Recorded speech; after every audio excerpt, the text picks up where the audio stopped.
tragic. So come on in here and drop your B1 because we always put Black people first. And this means a lot today with this topic. So I want you to not just drop your B1 in the chat today, guys. I want you to drop B1. And I also want you to hashtag girl power, hashtag justice for Izzy. Hashtag your justice for Izzy. And let me know you're here tonight. So we are going to talk about Izzy, the little 10-year-old from Utah who, let's see, who hangs herself, who ends her beautiful little young life by suicide over the weekend, which was very shocking, very sad. This was Strange Fruit 2021, self-inflicted. This poor little girl took her own life, and I'm going to read to you some of this story. I read this story and I was going to sum it up, but I need to read it word for word because I really don't want to miss any of the details. Black fifth graders, suicide blamed on bullying. Feds say her mostly white Utah school district ignored racism for years. It's hard to imagine a more tragic story. I can't think of anything more tragic than a little Black girl taking her own life in 2021. So we are doing this.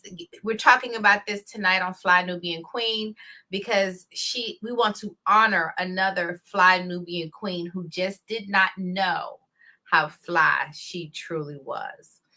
So that makes me very, very sad. Back to this story. It's a very tragic story. A 10-year-old Black girl in Utah died by suicide after being bullied by classmates in a school district that had been investigated for ignoring racism in its classrooms. The Salt Lake Tribune reports that Izzy Tashiner, if I'm butchering her name, God forgive me, was a fifth grader in the Davis School District where she faced teasing over her race and the fact that she was autistic. The girl's grieving mother, Brittany Tashina Cox, says she repeatedly tried to get the district to intervene before the worst happened, but got no help from officials. Quoted from the Salt Lake Tribune. Tashina Cox says she believes her daughter's case that started this fall was handled with callousness and disregard, even after those findings became public and the district promised to change. Shortly after the school year started, Tashina Cox says she had asked Izzy how things were going. So the mom asked her daughter how things going in school. She recalls her daughter saying that she didn't think her teacher liked her. Tashina Cox recounted that Izzy then said she doesn't say hi to me. She says hi to all her other kids. Okay, so this little Black girl is being singled out in school.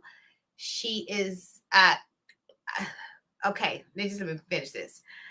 Tashina Cox called the school and never got an answer. Following that, Tashina Cox said the teacher told the class that the students smell bad. So the teacher told the class that the students smell bad. I had to read this article and read it verbatim because I didn't read these accounts anywhere else. So this was just very... She believes the teacher specifically targeted Izzy with the comment because several kids specifically responded by threatening Izzy on the playground and telling her she stunk because of her skin color. Now, let's keep it real because the other articles, this is in the Root, the other articles that I read did not say this. Tashina Cox said that in response, Izzy took a bottle of air freshener to school to wear as perfume.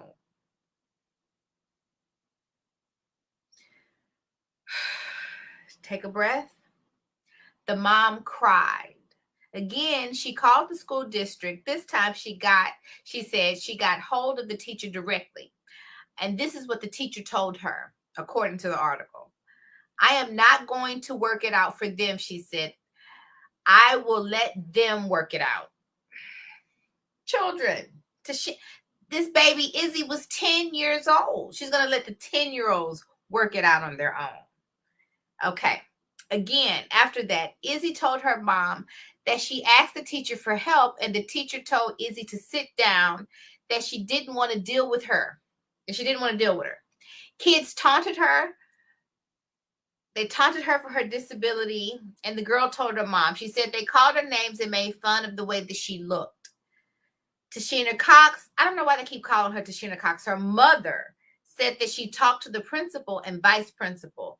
They told her they would handle it, and she does not believe that anything happened.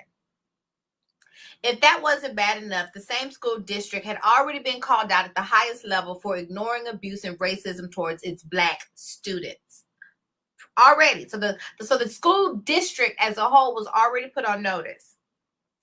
Davis is Utah's second largest school district and is mostly white. The feds started investigating racism there in 2019 and didn't like what it found out at all. According to the Salt Lake Tribune, Davis School District has intentionally ignored serious and widespread racial harassment in its school for years, failing to respond to hundreds of reports from Black students after they have been called slaves, the N-word, and heard threats that they would be lynched, according to a jarring report from the U.S. Department of Justice. So this is according to the U.S. DOJ. They have already been on, not just the school district, but the United States Department of Justice was also made aware. That refusal to intervene ultimately created an atmosphere that was so oppressive that some kids of color feared coming to class, the report said. And can you blame them?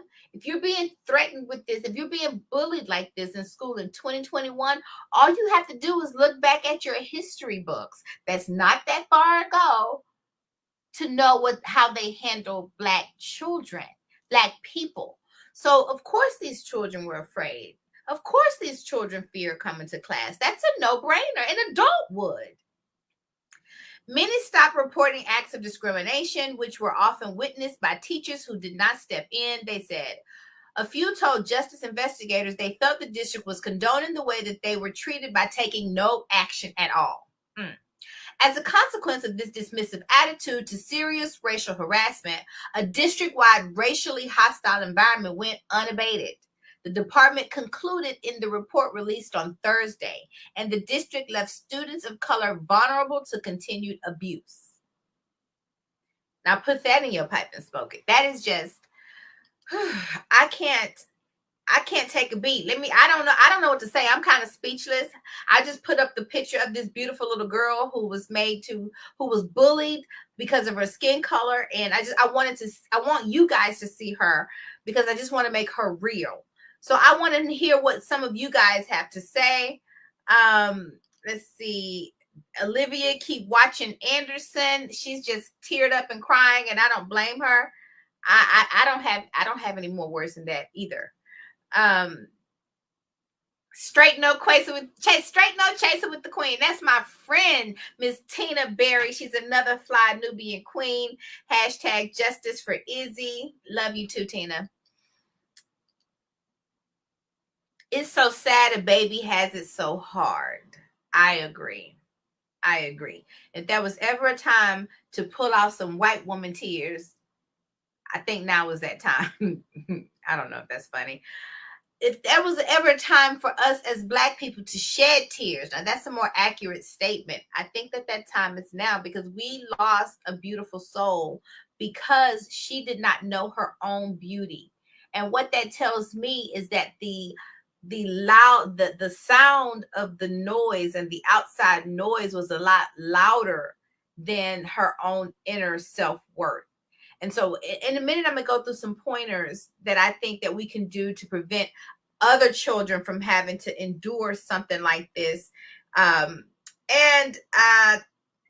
first thing I want to say right off the bat, how do you avoid something like this? Mary Dean Esquire here at the WallStreetLawyer.com, coming to you live on FlyNubianQueen.com, the network for melanated people like you. And we are discussing the bullying that caused the suicide death of a beautiful Izzy. little girl affectionately known as Izzy. Her name is Isabella. And so what are some things that we can do to prevent this? How can we, now that we're faced with a situation like this, what do you do? What do you do beyond mourning her?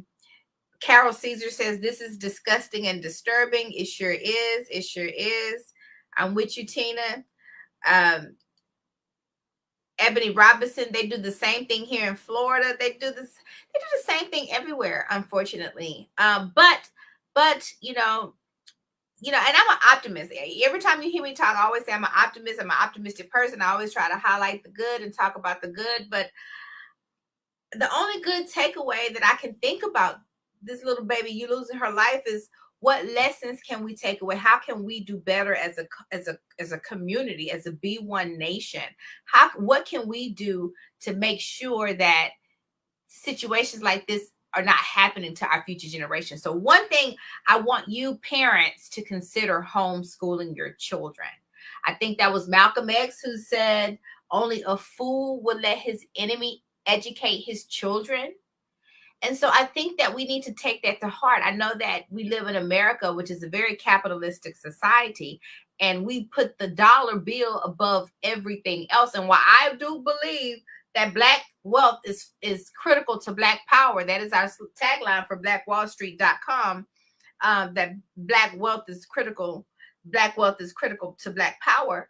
I do believe that, and I champion that all day. But I champion that so that you're not a slave to earning your dollar in a way that takes you away from your home. And, maybe we do need to go back to single family income households where one parent is working and another parent is staying home and nurturing these children, because you need love more than you need material things. Once your basic needs are met, once you have food, water, and shelter, clothes, your basic things, I'm not talking about the Gucci belt. Once your basic needs are met, then you don't need all of that extra stuff. Now that all that extra stuff is coming at the expense of your family and at the expense of the ability to be able to spend time with your family. So the first thing I want you to do is consider homeschooling your children. And in relation to homeschooling, let me see, because there was something else that I pulled up on homeschooling. I'm not going to tell you to homeschool because I was talking to my sister, Queen Tina Berry, who had so much to say about, you can't homeschool. People have issues. Everybody can't do everything, yada, yada, yada. So here we go. Power Homeschool is a courseware delivery tool. It provides online courses right in your home taught by some of America's greatest teachers. So there's all of these resources that are available out there. Our mission: helping homeschool parents help their students. Powerhomeschool.org. I've not ever used this. I am not raising children, so I've not had the luxury of having the opportunity to homeschool my children. But I would consider this. I do have 2 cousins who homeschool their children. And one of my cousins has 5 children, 5 kids of her own. And she homeschooled her children up until high school. And I think they let them go to high school so that they can integrate into society. But up until that point, the goal, I believe, is to indoctrinate them with everything, all your love and all of who you are, everything that can strengthen them, which leads me to my next line of defense. We should get out ahead of it. And the idea of getting out ahead of it is something that I learned in my spiritual practice, because I follow Abraham and Esther Hicks, this older white woman who's really channeling information and consciousness from subconsciousness, and flowing energy and bringing all of this awareness and insight and intellect into our realm. Okay, I'm going there. But one of the things that she speaks about is getting out ahead of it, because by the time that you're snowballed into the bottom of the depression or the bottom of the anger, once you're down there in those vibrations, you kind of just got to work through and work your way back to the top. So how do you prevent it? And she talks a lot about by getting out ahead of it. So how do we get out ahead of white supremacy, who we know is going to attack the character and the self-esteem of our next generation, of our children. How do we get out ahead of it? You get out ahead of it by educating your children and loving your children and teaching your children who they are, what they are made of, what the power of melanin magic, how you were the first and everyone else came after you. All these other people are your sons, okay? By giving them that so much reinforcement that by the time they walk out into the world, they can or not, the world isn't, it just kind of bounces off of them.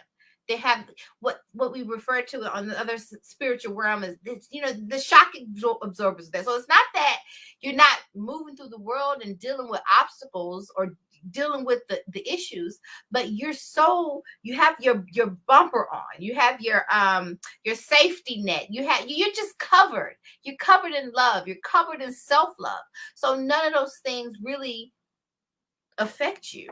You don't take it in. But this little girl took it in. And I mean, not to say that I don't blame her. Because I just can't imagine a child having to endure something like that. Even the teacher, coming from your teacher, not just your classmates, but all of your teachers as well. I don't know. But that's one way I think that we can get out ahead of it. Another thing that I want you guys to consider, and a lot of people, we always give ourselves these excuses. We talk a lot about excuses. We have a lot of excuses of why things are not working and why things are not working in our community and why we can't do this and why the community is this and white supremacy is that and people don't have and I'm just, I had this conversation with my dear friend today, and she just kept telling me, that's not reasonable. It's not reasonable. It's not realistic. That's the word, not reasonable, realistic. Meredine Esquire here at the WallStreetLawyer.com, coming to you live on Fly Nubian Queen Network, the network for melanated people like you. And we are talking about Izzy, Isabella. We are #justice for Izzy. Drop that. Make sure you go follow that hashtag on Instagram. And if you really want to do something for Izzy, you can donate to her Gofundme. I left the link for the Gofundme down in the chat. So you should have that. You should see that. You can go to her GoFundMe, and I'm going to actually share the screen with you about her. Let's see, her GoFundMe. Such a sad story, but we have to big up our own community, because we know if she was a little Caucasian girl that that this would be a non-issue. If she was a Caucasian girl, she would be all over the media. They would be all over this. So we have to love our own and big up our own. So this is her GoFundMe page. And as you can see, of the $150,000 goal, they're only, less than $30,000 away. They've already fundraised $121,350. So a lot of people are reaching out to the family, which is good. I'm happy for that. Thanks to the Utah Jazz Foundation, who donated $50,000, which is impressive. But a lot of people had a lot to say. So let's read some of their comments. No child should ever be bullied. We love you, Izzy. That's the Utah Jazz Foundation. No, Adrian Reynolds donated. No child should have to suffer like this, and no family should have to endure it. I'm sorry for your loss. We have a 5-year-old twins that go to school close by at Orchard Elementary. So angry and sad that this happened. Incredibly sorry. Hi, salute. We have an autistic daughter and are sending our deepest sympathies to you and your family. I stand with you as one autism parent. Reading about Isabella brings tears to my eyes and my heart literally hurts. God be with you. God be with you. God be with this family that is having to endure something like this in 2020. Which brings me to my last point. And not that I want to sit here and bash the family or bash anybody that has had to bury their child. But one thing, when I started my legal career, I represented victims of family violence. And I was abused by my for those of you who don't know, I was abused by my stepmother when I was in high school. No, I'm sorry, stepmother. kid. When I was about probably Izzy age, I actually had manifested my first miracle when I prayed to God to deliver me from that situation. And all of this occurred when I was 9 years old. So right before I turned 10. And so having been someone who was a victim of family violence, I had unique advice that I know that I gave the clients who were victims of family violence that other people did not give them. And the advice that I would give them is I would tell the victim, I would give her some responsibility as well. And whereas most people at the agency and the nonprofit company that I work for, most people always wanted to coddle the victim. Oh, you poor victim, and you big bad bully, you big bad batterer, you big bad abusive man, but you poor victim. And I had a different perspective. I would always give the woman some ownership. And the reason why I would give the woman some ownership, because you are always your first line of defense. You are your first line of defense. And if you have to protect you, and so if you are constantly letting down your guard for someone to take advantage of you or mistreat you, I'm not here to say that you deserve what you get, because you do not. But the first step in you not deserving what you're getting in a bad situation like that is acknowledging that you do not deserve it and acting in that regard immediately. Immediately. So you are your first line of defense. And in a situation where the parents are aware of what's going on, and you're complaining about it to you're in a racist school district, you're in a racist school, and do you really think that complaining and talking to racist people about your problem is going to get your problem handled? And the reason why I'm giving the family some ownership is because as a Black race, as B1 nation, as our B1 culture, the first step in not being a victim is taking some ownership and saying, okay, because what you're saying is I'm strong enough to take up and take care of myself. That's the message. I don't need someone to come in and save me. I can save myself. And when we realize that, that is such an empowering place to be. That's the reason why. Is because even though it's not your fault, it is your problem. That's monumental. So I'm going to say that again. Even though it's not your fault, it is your problem. And the only way to combat that problem is to boss up and combat that problem. And it all starts with you. If you know, and not just paying it lip service, not just complaining and expecting someone else to change. Because what do they say? We always want everyone else to change, but we don't want to change ourselves. We want to get we want the school district to change their views on white people and Black people and how we relate to. We want our enemies' heart to turn to love and love us. And I don't understand that. I don't understand that logic. I don't understand why we're looking for that from them. I don't understand why I think at that point, I think your antennas need to go up.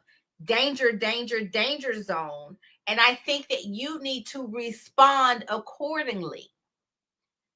I don't care if that means relocating. And I don't care if you know, people say, well, everybody don't have resources. The only resource that you need is confidence and strength of who you are on the inside, that you can make a way out of no way. That's all you need. What more do you need than that? Okay, I think I froze a little bit. That's all you need. And when I say that that's all you need, I know people look at me and say, oh, you're the Wall Street lawyer. You're different. I was not always the Wall Street lawyer. I'm a little girl from the south side of Houston, Texas. Okay. So I was not always the wallstreetlawyer.com. And I became the wallstreetlawyer.com, walking the blind walk of faith. When I moved, I had no job waiting on me and I had nowhere else to stay waiting on me. I had nowhere to stay. I had an idea of where I thought I wanted to stay when I got to California, when I left Texas, when I first left Texas. But I had nowhere to stay. And so all I knew was that when God said go, you have to go.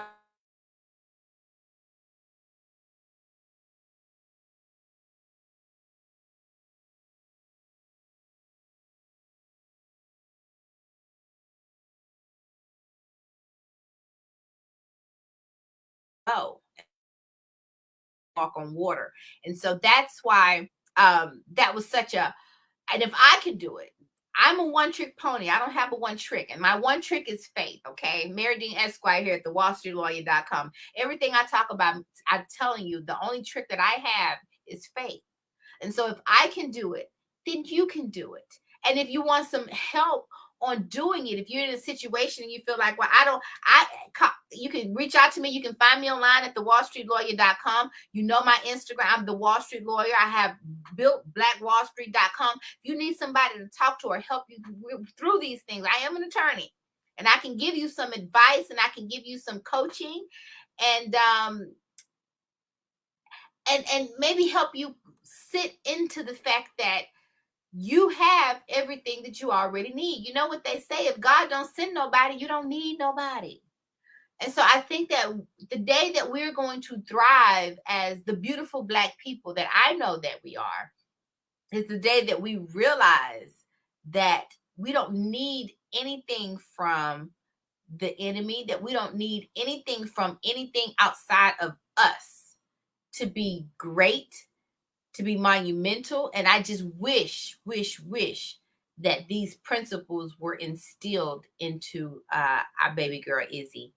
So I just wanted to talk about our beautiful Izzy and give her some love, maybe some of the love that she was not getting in her community and in her school. It's bad when the baby go to school with some air freshener because she thinks she smells bad. That's bad. That's really bad.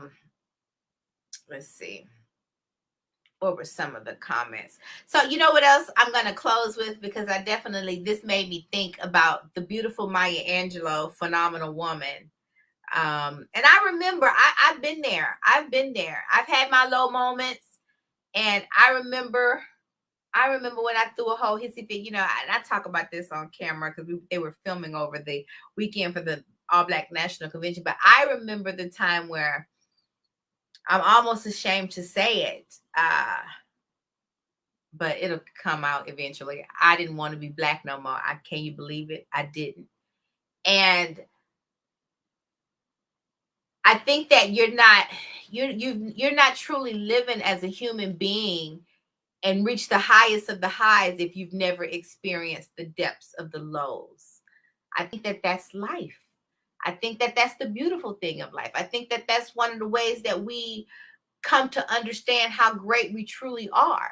And so for me, the way I pulled myself out of that low self-esteem, depressed state was research project into self-discovery of who I really was and what I was really made of. And it gave me a self-love like no other. And so I read all of the words of beautiful Black people. I studied people who Black women who were strong and soft at the same time, who were, fighters, but also lovers. And understanding that as a Black woman, our beauty is in both. And so what came to my mind, I'm going to read this because I'm going to dedicate this to our beautiful little sister, Izzy. Phenomenal woman. Pretty woman, wonder where my secret lies. I'm not cute or built to suit a fashion model size, But when I start to tell them, they think I'm telling lies. I say, it is in the reach of my arms, the span of my hips, the stride of my step, and the curl of my lips. I am a woman, phenomenal woman. That's me. And if I was a mother, and if I had a beautiful little girl, black girl of my own, I would make her say that when she woke up. And you're talking about a prayer. I would make her say that to herself in the mirror, morning and night. And on that note, I'm going to say good night to you all. Love you. And until we meet again, Mary Dean Esquire here at the WallStreetLawyer.com, coming to you live on Fly Nubian Queen Network, the network for melanated people like you. Remember, if you're looking to grow your business, please check out FlyNubianBusiness.com. If you're looking to better manage your money, please check out FlyNubianMoney.com. And you can always find me, Mary Dean Esquire, here online at TheWallStreetLawyer.com. Good night.